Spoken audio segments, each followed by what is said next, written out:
بسم اللہ الرحمن الرحیم۔ ہسٹری پیج کے معزز سامعین حضرات، السلام علیکم۔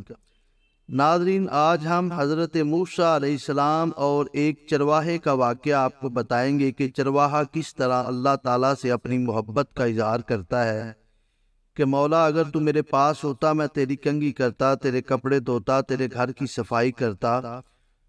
تو ایسی باتیں وہ کرتا رہتا تھا۔ تو ایک دن حضرت موسیٰ علیہ السلام نے یہ باتیں سن لی اور حضرت موسیٰ علیہ السلام اس سے کافی ناراض ہوئے۔ تو جب موسیٰ علیہ السلام کوہ طور پر اللہ تعالیٰ سے ہم کلام ہوتے ہیں تو اللہ تعالیٰ بھی ناراض ہوتے ہیں کہ تو نے ہمارے دوست کو جدا کر دیا۔ پھر موسیٰ علیہ السلام کیسے اس کو تلاش کرتے ہیں، یہ سب کچھ ہم آپ کو اس ویڈیو میں بتائیں گے۔ ویڈیو کو اینڈ تک لازمی دیکھیے گا۔ اس سے پہلے ہماری ریکویسٹ ہے کہ آپ ہمارے چینل کو سبسکرائب کر لیں، ویڈیو کو لائک کر لیں تاکہ اس طرح کی مزید اچھی ویڈیو آپ کو ملتی رہے۔ اب چلتے ہیں اپنے ٹاپک کی طرف۔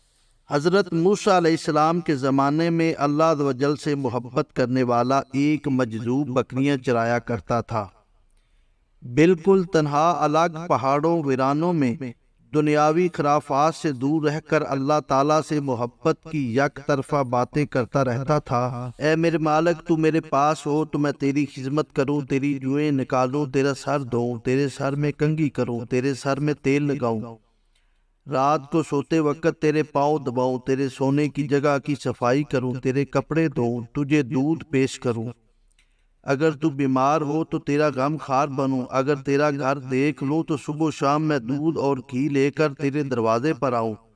اے میرے سونے اللہ، بکریوں کو ادھر ادھر پھرانے کا تو محض بہانہ ہے، میں تو تیری تلاش، تیری محبت میں مارا پھرتا رہتا ہوں۔ وہ سادہ مزاج چرواہا اسی طرح جو منہ میں آیا بولتا چلا جا رہا تھا۔ حضرت موسیٰ علیہ السلام کا اس کے قریب سے گزر ہوا تو حضرت موسیٰ علیہ السلام نے جب اس کی یہ باتیں سنی تو آپ نے اس سے پوچھا، تو کس سے مخاطب ہے؟ کہنے لگا، اس سے جس نے مجھے اور تجھے اس ساری کائنات کو بنایا۔ حضرت موسیٰ علیہ السلام نے فرمایا، او عقل سے پیدل چرواہے، اللہ عز و جل کو ان چیزوں کی محتاجی کہاں؟ اے جاہل، اس پاک ذات کو ان خدمات کی ضرورت نہیں۔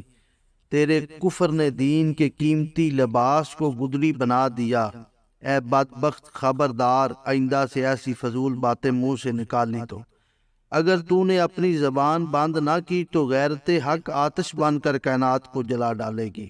اس معصوم چرواہے نے جب حضرت موسیٰ علیہ السلام کی یہ باتیں سنی تو بے حد شرمندہ ہوا، اس کے اوسان خطا ہو گئے، خوف سے تھر تھر کانپنے لگا، چہرہ زرد پڑ گیا۔ پھر بولا، اے خدا کے جلیل القدر نبی، تو نے ایسی بات کہی کہ میرا منہ ہمیشہ کے لیے بند ہو گیا۔ یہ کہتے ہی چرواہے نے ٹھنڈی آہ بھری، اپنا گیرے بان تار تار کر دیا، دیوانوں کی طرح روتا ہوا جنگل کی طرف بھاگ گیا۔ جب حضرت موسیٰ علیہ السلام اللہ سے ہم کلام ہوئے تو خدا نے فرمایا، اے موسیٰ، تو نے ہمارے بندے کو ہم سے جدا کیوں کیا؟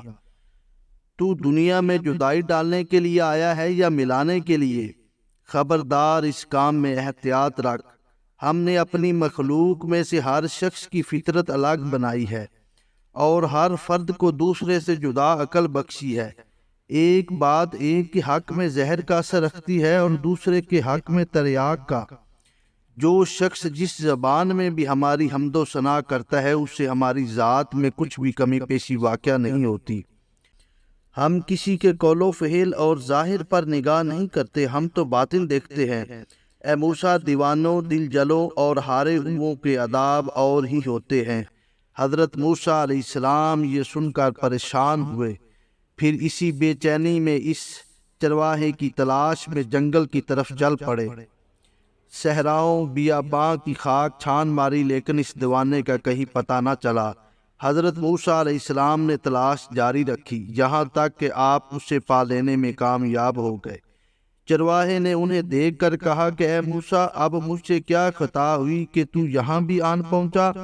حضرت موسیٰ علیہ السلام نے فرمایا، اے خدا کے بندے، تجھے مبارک ہو، تجھے کسی ادب و آداب اور قید ضابطے کی ضرورت نہیں، تو اصل دین پر ہے، تجھے سب کچھ معاف ہے۔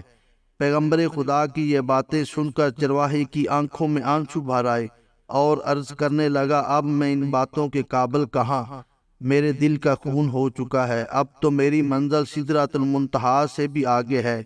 اس دن سے اب تک میں ہزاروں لاکھوں برس کی راہ طے کر چکا ہوں۔ تو نے میرے گھوڑے کو ایسی ضرب لگائی کہ میں ساتوں آسمانوں سے بھی آگے نکل گیا۔ میرا حال اب بیان کے قابل نہیں۔ حضرت موسیٰ علیہ السلام چرواہے کی اس بات پر حیران رہ گئے اور حق تعالیٰ کی حمد و ثنا میں مصروف ہو گئے۔ اس کی وضاحت میں مولانا روم لکھتے ہیں کہ حق تعالیٰ کی حمد و ثنا بیان کرنے کا طریقہ ہر شخص کی فطرت کے مطابق ہے۔ یاد رکھ اے شخص، تمہارا حال اس چرواہے سے مختلف نہیں۔ تو ابتدا سے انتہا تک ناقص اور تیرا حال و کال بھی ناقص۔ یہ تو مالک حقیقی غفور و رحیم پر منحصر ہے کہ وہ تیرے ناقص تحفے کو کیسے قبول کرتا ہے۔